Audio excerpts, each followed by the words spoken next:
Ciao a tutti amici di WeDrive e benvenuti in questo nuovo video. Ci troviamo nella magnifica cornice della Marina di Calaponte, vicino Polignano a Mare, dove il concessionario Audi Magnifica ci sta dando l'opportunità di filmare per voi la nuova Audi A3 Sportback, un modello nuovissimo che è giunto ormai alla sua quarta generazione e che si discosta molto dalla precedente e dalla terza, pur con degli elementi di contatto che la rendono inconfondibilmente Audi A3.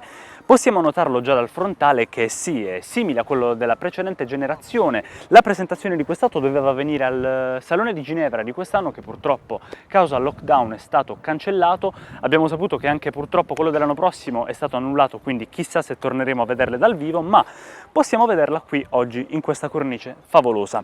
Dicevo, la nuova generazione di Audi A3 Sportback che sembra più aggressiva in questo frontale che mostra la larghezza della vettura di 1,82 m, con i nuovi gruppi ottici più appuntiti a forma di freccia che vanno verso l'interno e sono allo stesso tempo più incassati nella carrozzeria, che presentano degli elementi LED, perché qui parliamo di una fanaleria full LED che a richiesta può essere anche a matrice di LED e che negli allestimenti superiori, perché questa qui è un Advanced, allestimenti tipo la S-Line, presenta un disegno diverso, perché dove qui abbiamo un'L rovesciata ci sono 15 piccoli elementi LED che si accendono con delle coreografie per mostrare tutta quanta la firma luminosa di questa vettura.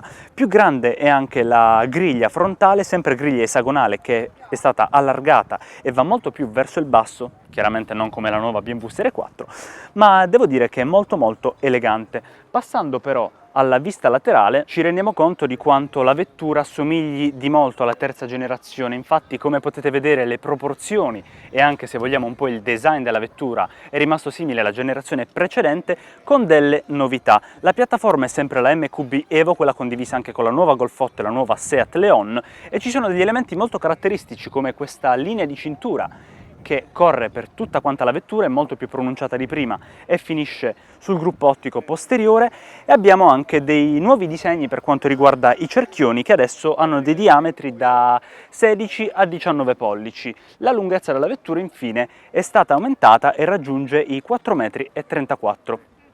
Cambiamenti li troviamo anche nella vista posteriore della nuova A3 Sportback, in primis un'altezza di 1,45 m, ma soprattutto, che non vi ho fatto vedere nella vista laterale, c'è una bella inclinazione dell'1.8 molto più pronunciata, che finisce con un leggero sbalzo, che è una caratteristica delle Audi come la A1 e A1 City Carver che abbiamo visto recentemente in questo video qui in alto nelle schede, e che aerodinamicamente parlando viene eseguita da deflettori e questo spoiler bello presente. Ma le novità non si fermano qui. Come potete notare, nuovi gruppi ottici che seguono la forma di freccia, con quasi dei graffi LED che sono molto belli esteticamente e che seguono tutta la linea di cintura che da laterale si sposta sul portellone e appunto va a dividere la zona per quanto riguarda proprio l'apertura del portabagagli, che adesso vi mostro, perché è un, apro la macchina, baule da 380 litri che chiaramente può essere ampliato e portato a 1220 abbattendo i sedili, e che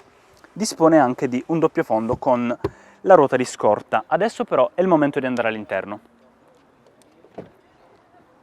Facciamo ingresso a bordo della nuova Audi A3 Sportback e noto immediatamente una cosa: al di là della qualità dei materiali scelti, che non abbiamo ancora toccato con mano e lo faremo adesso, noto l'estetica che è veramente tanto curata di un'auto del genere, soprattutto per quanto riguarda le bocchette dell'aria condizionata, che per il passeggero hanno una certa linearità con delle lamelle, ma nella zona del guidatore sono due elementi a destra e a sinistra del volante tridimensionali, praticamente donano tanta tridimensionalità alla plancia stessa, con contrasti tra plastica rigida, soft touch e la zona bassa sempre in plastica in grigio.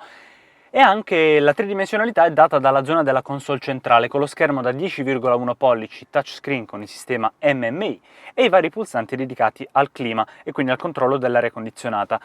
In basso, prima di dare uno sguardo a questo bel volante, abbiamo la leva del cambio manuale 6 marce, e chiaramente è disponibile la vettura anche con il cambio S-Tronic, che sarebbe l'automatico di Audi, che non ha una leva grande come questa del cambio manuale, ma avendo la funzione shift by wire, quindi una cambiata senza troppi elementi meccanici ma anzi con molta elettronica e cavetterie varie, è un piccolo selettore come quello che si trova ad esempio sulla nuova Golf 8 ma soprattutto sulla Porsche 992.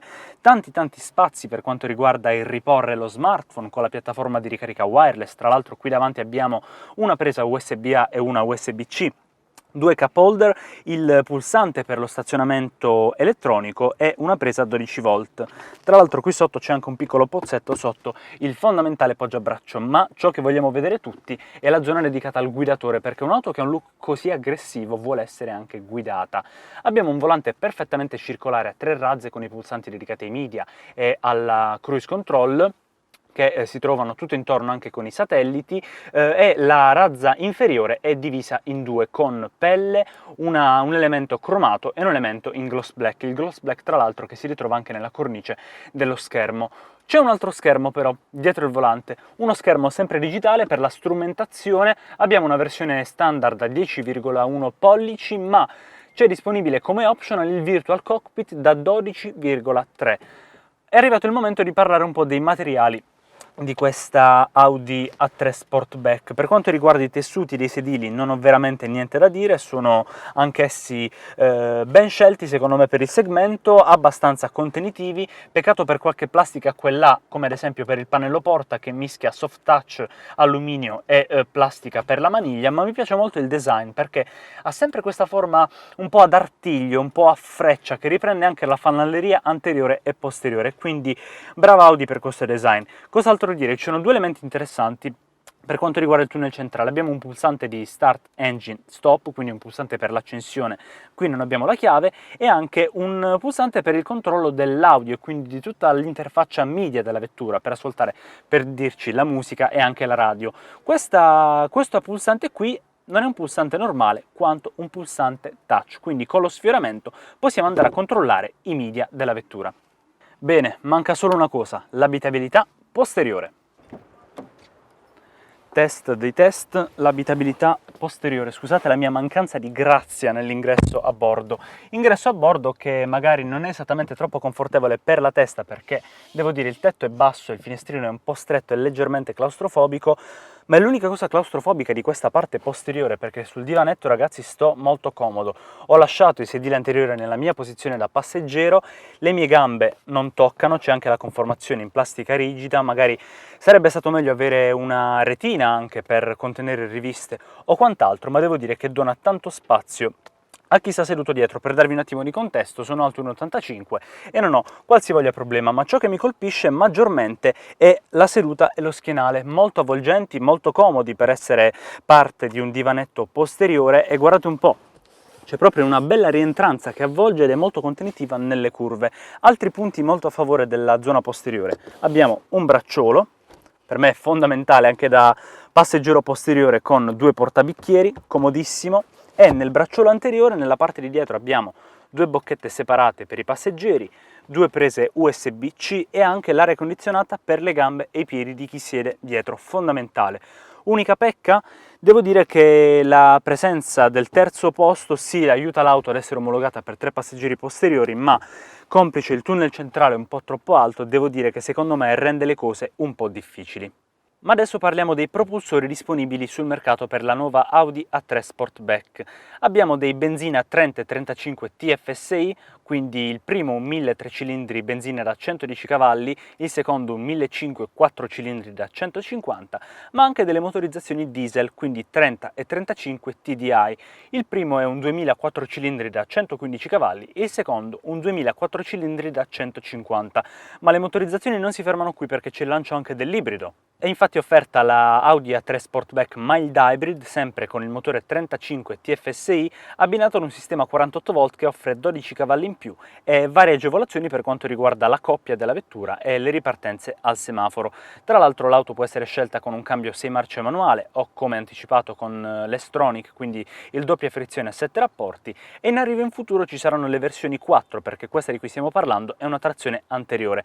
Se volete un po' di pepe nella vostra vita, sarà possibile scegliere in futuro anche la sportivella S3 e la super sportiva RS3, ma anche una versione G-Tron e anche una plug-in hybrid, per intenderci quella da caricare alla presa di corrente per poter fare circa 50-70 km in modalità full electric.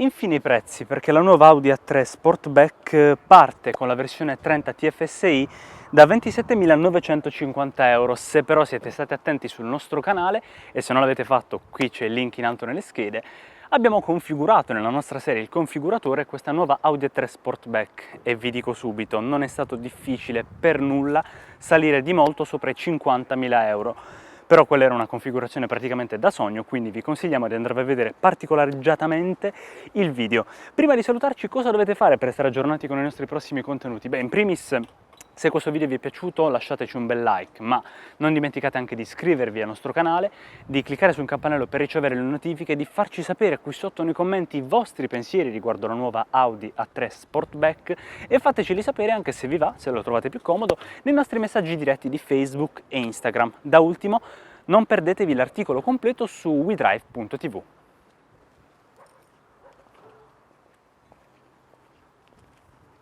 Possiamo andare a controllare i media della vettura. E mi è caduto il telefono in mezzo. Se solo lo trovo il telefono. Mo' si è incastrato in una posizione veramente... O sono io con le mani gigantesche. Più difficile di quanto sento. Ragazzi, poi con 35 gradi fuori ce l'ho fatta, maledetto iPhone.